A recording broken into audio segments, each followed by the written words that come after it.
Merhabalar, bugün sizlerle görmüş olduğunuz malzemelerle hazırladığım güzel bir çorba tarifini paylaşacağım. Nefis bir lezzet. 200 gram taze fasulye kullandım. Kenarlarını temizleyeceğim ve detaylı tarife geçeceğim.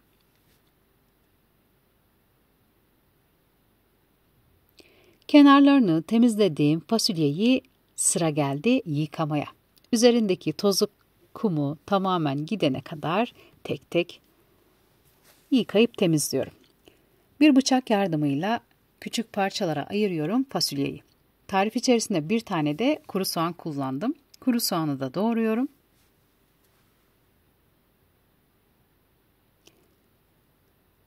Yemeklerimin olmazsa olmazı sarımsak. 3 diş de sarımsak kullandım tarife.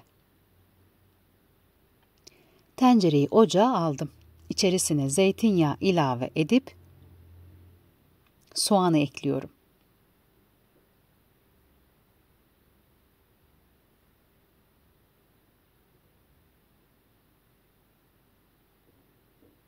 Soğan kavrulurken sarımsağı ilave ettim. Soğan ve sarımsak kavruldu. Bu aşamada taze fasulyeyi aldım tencereye. Karıştırıp kapağını kapatacağım tencerenin. Ocağın altını kısacağım. Kısık ateşte yaklaşık 20 dakika pişireceğim. 20 dakika pişirmiş olduğum fasulyeyi tekrar karıştırıyorum. Kullanmış olduğum fasulye İznik fasulyesi. Fasulyenin cinsine göre pişirme süresi uzayıp kısalabilir. Bunu belirteyim. 1 yemek kaşığı un ekledim. 1 dakika kadar unu da kavuruyorum. Bu aşamada fasulye çok hafif diriydi. Sonrasında da pişeceği için çok fazla erimesini istemedim.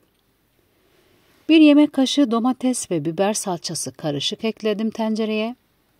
İyice karıştırıyorum. 1 çay bardağı yoğurt. Yoğurt güzel bir lezzet veriyor.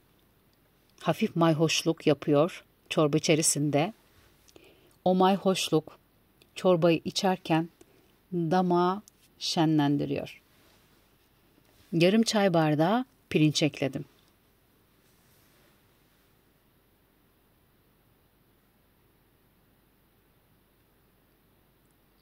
Tüm lezzetler birbirine karıştı. İçerisine 1 su bardağı dolusu tavuk suyu.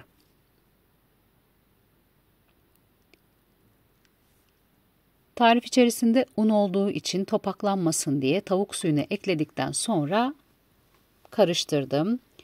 Sıra geldi suyunu ilave etmeye. 1 litre su ekledim çorbayı hazırlamak için. Baharat olarak kuru nane, kişniş, kimyon ve pul biber ekledim. Yarım yemek kaşığı tuz ilave ettim. Hiç karıştırmadım. Kaynamaya başladı çorba. Bu aşamada ocağın altını kıstım. Kısık ateşte ara ara kontrol ederek fasulyenin tamamen pişip pişmediğine bakarak, içerisindeki pirincin pişip pişmediğine bakarak yaklaşık 30 dakika kadar kısık ateşte pişirdim. Suyunu ekledikten sonra çorbanın 30 dakika daha pişti çorba.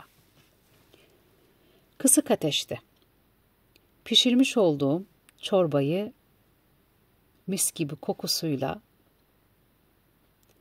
servise aldım.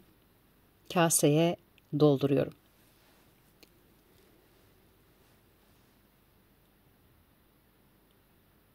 Hazırlamış olduğum tarifi ben ocağın küçük gözünde pişirdim. Bunu belirteyim.